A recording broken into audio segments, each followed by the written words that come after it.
crois que la question du Sri Lanka, mais Anne en parlera certainement mieux que moi. Donc, je vais revenir juste un mot au Sud Kivu. Je rappelle quand même, sans vouloir être hyper critique, que la MONUC a dans son mandat la protection des populations civiles contre contre les auteurs d'exactions, contre les groupes armés, et qu'effectivement, comme vient de dire la LKN, elle est plus finalement un acteur dans une situation du conflit sur place, un des acteurs que est perçu comme tel et que donc ce mandat ne s'applique que, disons, que très imparfaitement. Et les agences humanitaires, comme l'a souligné Anéry, se trouvent très désarmées. Elles peuvent documenter. Je crois que c'est quand même un élément important. Mais je dirais que même si le droit humanitaire a du mal à s'appliquer, qu'est-ce que ça serait s'il n'y avait pas le droit international humanitaire? Qu'est-ce qu'on aurait à la place? Donc effectivement, dans ce type de situation très fluctuante, très floue, on a au moins un minimum de base qui est le TIH. Et il vaut mieux le conserver. Je crois qu'il faut aussi... Il y a dans certains cas des acteurs des conflits qui ont intérêt à décréter que le conflit est terminé.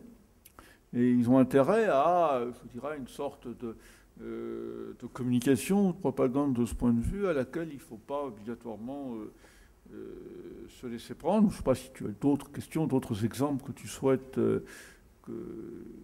évoquer. Bon, moi, j'évoquais tout à l'heure le Burundi. On peut évoquer la Somalie, mais c'est un exemple qui est tellement évident pour tout le monde, je crois, sur lequel il n'y a pas besoin de beaucoup s'étendre, mais on a comme ça Quelle est aujourd'hui en République centrafricaine? Officiellement, il n'y a pas de conflit armé non international.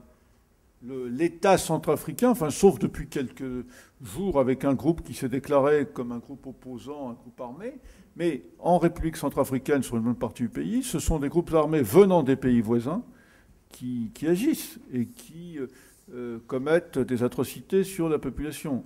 Donc on est bien dans une situation, même s'il n'y a pas de conflit armé non international opposant une guerre civile opposant l'État centrafricain à des opposants, on est bien dans une situation de conflit armé non international en République centrafricaine, sur une partie du territoire. Alors, il y a une partie du monde auquel on pense évidemment assez spontanément lorsqu'on évoque ces questions, c'est les territoires occupés palestiniens, Gaza. Qu'en est-il sur les territoires occupés? Quel est exactement le statut du DIH dans les territoires occupés?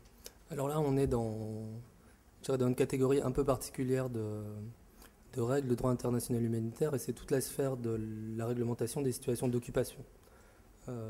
Et là, les situations d'occupation se produisent finalement sans qu'il soit nécessaire de démontrer l'existence d'hostilités armées ou de combats, si vous voulez, de façon continue. Donc le seul fait de contrôler par la voie militaire certains territoires finalement suffit à déclencher l'application du droit de l'occupation, et ce droit de l'occupation va continuer à déployer ses effets jusqu'au moment de la fin de l'occupation.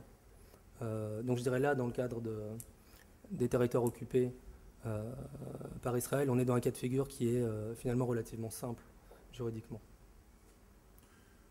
Si je puis me permettre, pas tant que ça concernant Gaza, maintenant. Oui. Dans le sens que... Dans le sens où effectivement, il y a effectivement application, de mon point de vue, du droit international humanitaire concernant Gaza, mais si encore une fois, je crois qu'il y a une discussion qu'on a eue déjà tout à l'heure sur finalement, est-ce qu'il faut avoir une application très rigide, très mécanique ou beaucoup plus souple du droit international humanitaire? On est à Gaza dans une situation où il n'y a plus d'occupation, puisque les troupes israéliennes se sont retirées. Où le conflit, la guerre de Gaza au début de l'année a duré quelques semaines et il a cessé. Pour autant, il y a des... est-ce que le droit international humanitaire ne s'applique pas à la population palestinienne à Gaza? Moi, de mon point de vue, il continue de s'appliquer. Et là, on est dans une situation encore plus... C'est pas de l'occupation, mais en même temps, le conflit, c'est pas un conflit armé non international, mais en même temps, le conflit à des moments de... il y a, de temps en temps, il y a des combats, il y a des bombardements, et puis il y a une situation d'embargo général et donc de blocus de la bande de Gaza. Donc la question se pose. Je crois que pour beaucoup il me semble-t-il, pour beaucoup de gens, en tout cas en France, la réponse est plus ou moins celle que je viens de faire. Mais si vous regardez ce qui se dit dans un certain nombre de pays anglo-saxons, c'est pas obligatoirement perçu comme tel. Pour handicap international, ces pays que nous évoquons, c'est des cas concrets? Oui, bien sûr, on est présent à Gaza, on est présent en Irak. On parlait tout à l'heure du Sri Lanka. Moi, je pense que c'est aussi un exemple intéressant parce qu'il est quand même très différent des autres qu'on vient d'évoquer, dans le sens où là, pour le coup, le conflit s'est terminé de façon... il y a eu une des parties au conflit qui a été complètement écrasée. Ça a été très facile de marquer la fin du conflit. Le conflit a cessé au mois de mai. Et ensuite, c'est vrai que il y a eu beaucoup de situations très difficiles et qui étaient contraires au principe du droit international humanitaire, mais les acteurs sur place hésitaient même à se réclamer de ce droit international humanitaire. Donc c'était vraiment quelque chose d'assez compliqué. Donc il y a eu toute la période où tous ces déplacés internes étaient maintenus enfermés dans des camps. Donc là c'est bien sûr contraire au principe du droit humanitaire, mais on hésitait même à le dire. Maintenant, il y a cette situation. Alors, en fait, toute la difficulté pour les acteurs à ce moment-là, ça a été de trouver un équilibre entre comment apporter une assistance humanitaire à ces personnes, tout en évitant de faire perdurer une situation. Donc, il fallait vraiment trouver un équilibre pour répondre à des besoins qui étaient criants, mais en restant dans l'urgence, dans le court terme. Dans sauver des vies pour éviter de cautionner en fait une situation qui était contraire au principe du droit.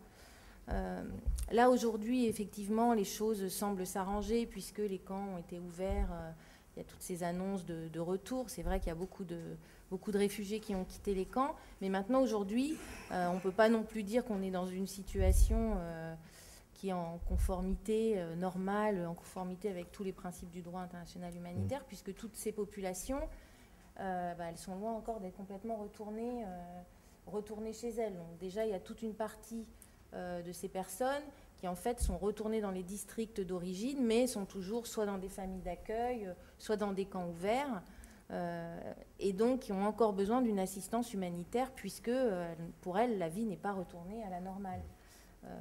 Et puis, il y a également toutes les personnes qui, effectivement, retournent dans leur village d'origine, mais dans des zones complètement isolées. Toutes les infrastructures sont détruites. Il y a encore une très, très forte présence militaire. Et là aussi, s'il n'y a pas d'accès à ces zones à l'ensemble des acteurs humanitaires internationaux, on n'a aucune garantie du respect du droit pour ces personnes. Donc là, une fin de conflit assez nette, et pourtant une situation au regard du droit international humanitaire qui est encore très problématique. Tout à fait. Oui, je crois que c'est le dernier exemple en date. Je me retourne vers les représentants que je vois dans la salle. Je vois Action contre la faim, je vois Médecins du Monde, Handicap International, Première Urgence et d'autres. Donc je pense que vous avez les uns et les autres aussi maintenant des réflexions à faire, à intervenir, des exemples à nous donner, des témoignages. Oui, monsieur. Oui, n'hésitez pas à vous nommer aussi, à vous présenter. Merci. Oui, donc Daniel Lago pour l'Association pour la défense du droit international humanitaire France. Bon, moi, je vais être juste 2 ou 3 petites remarques par rapport à ce qui a été dit.